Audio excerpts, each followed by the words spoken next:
안녕하세요. 여러분들은 바젤술이란 말 많이 들어보셨죠? 오늘은 이 용어가 뭘 말하는지, 그리고 그것이 우리에게 어떤 영향을 미치는지에 대해서 알아보겠습니다. 바젤술이는 올해 수능 언어 영역에서도 이와 관련된 문제가 나왔는데요. 바젤술이를 알려면 먼저 국제결제은행에 대해서 알아야 합니다. 국제결제은행은 중앙은행들이 모여서 만든 은행인데 중앙은행들의 중앙은행이라고 할 수 있습니다. 나라마다 은행에 대한 규제가 너무 다르면 안 되니까 공통의 규칙을 정하는 곳이지요. 국제결제은행은 스위스 바젤에 있는데 여기서 위원회를 만들어 규칙을 정합니다. 바젤 3는 국제결제은행이 추진하는 은행에 대한 규제를 말합니다. 바젤 3는 은행의 자금 운용에 대해 규제하는 것이라고 말할 수 있습니다. 가장 기본적으로 BIS 비율이라는 것을 정해서 위험가중자산 대비 자기자본이 8% 이상 유지하도록 하는 것입니다. 위험한 자산일수록 위험 가중치가 높아지니까 위험한 자산을 많이 가진 은행은 자산 규모가 커지고 따라서 BIS 비율이 낮아지게 됩니다. 이 비율을 맞추려면 분자인 자본을 늘리거나 분모인 자산을 줄이면 됩니다. 자본을 늘리려면 증자를 해야 하는데 쉽지 않습니다. 요즘은 영구채라고도 하는 신종자본증권을 발행하는데 일반 채권보다 조금 금리를 높게 주는 대신에 만기는 아주 길게 하고 대신 5년 정도 지난 다음에 상환할 수 있는 콜옵션을 붙여서 팝니다. 이것을 정부에서는 자본으로 인정해 주기도 합니다. 원래는 바젤2라는 것이 있어서 이 정도면 괜찮을 것이라고 생각했는데 2008년도에 예상 밖으로 글로벌 금융위기가 터졌습니다. 그래서 좀 더 규제를 강화하기 위하여 세부적인 내용까지 손을 본 것입니다. 바젤3는 크게 두 가지로 구성됩니다. 자본에 대한 규제와 유동성 규제가 그것입니다. 자본에 대한 규제는 다시 자본 비율 규제와 레버리지 비율 규제로 나누어지고 유동성 규제는 다시 단기 유동성 비율을 규제하는 유동성 커버리지 비율과 중장기 유동성 비율을 규제하는 순안정 자금 비율로 구성됩니다. 자본 비율 규제는 자산 대비 자기 자본을 일정 수준 이상 보유하라는 뜻입니다. 다만 자본의 양만 규제하면 질을 떨어뜨릴 수 있으니까 추가적으로 질에 대한 규제도 하고 있습니다. 일단 자기 자본 비율을 8% 이상 유지하는 것은 양적 규제이고 이는 바젤2와 동일합니다. 자본은 크게 기본 자본과 보완 자본으로 나눌 수 있습니다.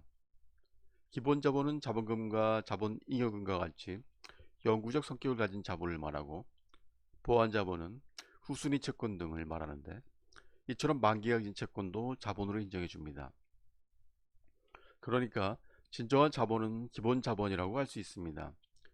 이 기본 자본만 자본에 포함시켜 기본 자본 비율을 계산해서 6% 이상 넘어야 한다는 것입니다. 또한 기본 자본도 보통주와 우선주로 구성되어 있는데 우선주는 의결권이 없고 혹시 기업이 파산하더라도 우선적으로 잔여자산을 받을 수 있습니다. 따라서 진정한 주주의 주권이라고 보기 어렵습니다. 진정한 주권은 끝까지 회사와 운명을 같이 하는 보통주라고 볼 수 있는데 따라서 보통주 자본 비율도 4.5% 이상 충족시켜야 합니다. 이 밖에도 자본보존 완충자본 2.5%, 경기대응 완충자본 최대 2.5%까지 규정하고 있는데 유사시에 대한 보다 강화된 규제라고 볼 수 있습니다. 자기자본 비율 규제가 평상시에 대한 기준이라면 위험이 발생했을 때는 자산을 팔아서 부채를 갚으면서 위기가 극복될 수 있는데 이에 대비한 규제가 레버리지 비율 규제입니다. 요즘에는 파생금융 상품이 엄청나게 많은데 위험한 대신 수익성이 높습니다. 그러니까 개인은 물론 은행도 이런 상품에 손을 대고 싶어하는 유혹을 느낄 수밖에 없는데 손실이 나면 투자금만 떼이는 것이 아니라 그 이상의 엄청난 손실이 날 수 있습니다. 따라서 손실이 가능한 최대 금액을 계산해보고 이에 대비하여 우량한 자본을 일정 이상 쌓으라는 뜻입니다.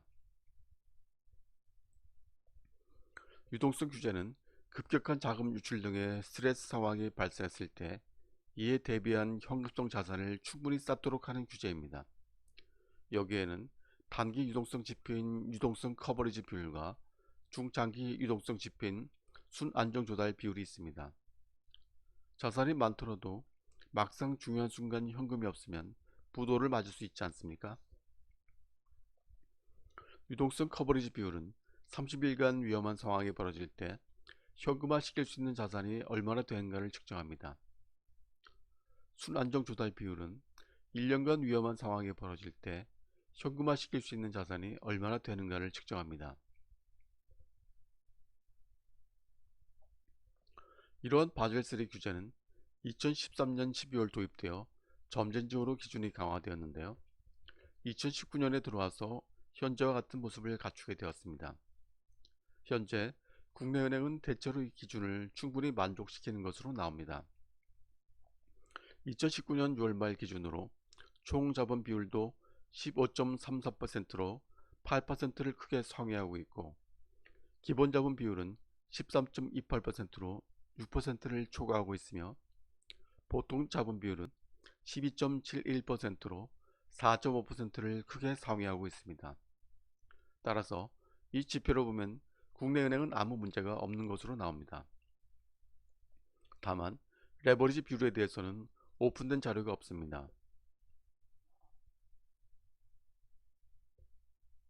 유동성 규제에 있어서 단기 지표인 LCR과 중장기 지표인 NSFR 모두 대체로 충족시키는 것으로 나타납니다.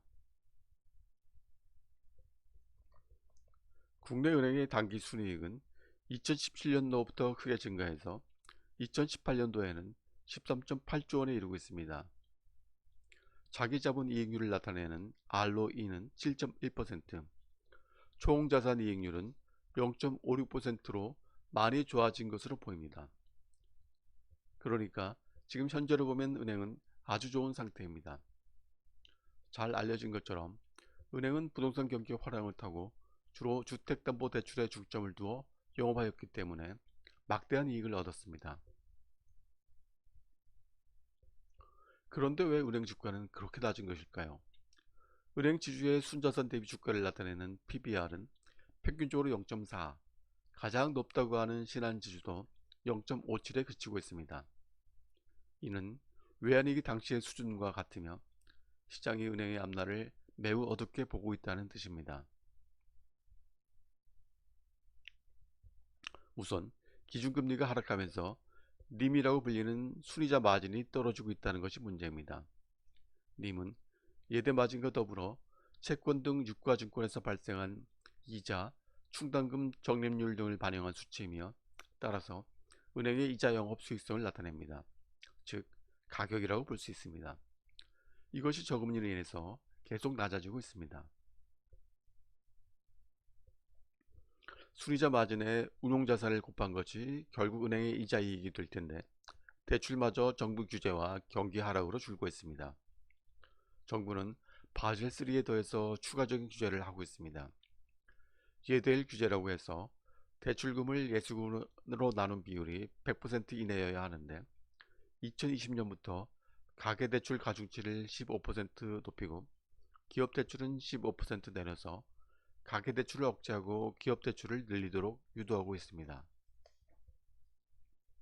또한 DSR 규제를 도입하여 돈을 빌리는 사람의 연간 총 원리금 상환액이 연간 총 소득에 대해 너무 높지 않도록 하는 규제를 2018년도부터 시행하고 있습니다. 이렇게 되면 한 사람이 여러 곳에서 돈을 빌려 부동산에 투자하는 것이 어렵게 됩니다. 또한 변동금리에서 고정금리로 갈아타게 하는 안심전환 대출을 위하여 정부가 20조 원의 주택저당증권을 발행하고 이를 은행에게 3년간 의무 보유하도록 하였습니다. 이러한 규제들이 모두 은행의 대출 여력을 크게 역화시키는 것입니다. 더구나 증권 매매 등을 통해서 얻은 비이자 이익도 기대하기 어렵습니다. 최근 은행에서 공적적으로 팔다가 문제가 생긴 DLF 등 파생금융 상품을 보면 알 수 있습니다. 결국 은행의 이익은 가격에서 수량을 곱해서 얻는데 가격과 수량이 모두 줄어드니 은행의 이익이 줄 수밖에 없는 것입니다. 이것이 은행의 앞날을 어둡게 보는 중요한 요인입니다. 이러한 은행의 수익성 악화는 경제에 어떤 영향을 줄까요? 첫째, 가계대출을 축소함으로써 부동산 가격 하락으로 이어질 것입니다. 최근 몇 년간의 부동산 가격 폭등은 이러한 대출이 없다면 불가능했을 것입니다. 현금 부자만으로는 결코 가격 상승이 지속될 수 없습니다. 둘째, 은행의 대출 창구가 막히면서 신용등급이 낮은 개인, 자영업자, 중소기업은 은행에서 밀려나 제2금융권으로 몰릴 것으로 예상이 됩니다. 이는 그러지 않아도 높은 부채 양에 더해 부채의 질을 크게 악화시키고 유사시 위험을 높일 것으로 우려됩니다. 셋째, 이러한 대출에 의해 이루어지던 소비와 투자도 덩달아 줄어들 것이며 이는 결국 경기 침체로 이어질 것입니다. 우리가 얼마나 은행 대출에 의존하여 소비와 투자를 하고 있는가를 생각해보면 그것이 끊겼을 때 어떤 효과가 나타날지 충분히 짐작할 수 있습니다. 이상으로 바젤3에 대해서 설명드렸습니다. 정리하면 자본 비율 규제, 레버리지 비율 규제를 통하여 은행의 건전성을 유지할 수 있도록 하고 유동성 규제를 통하여 항상 어느 정도의 현금화 가능한 자산을 보유하며 위기 상황에 대처할 수 있도록 하는 것입니다.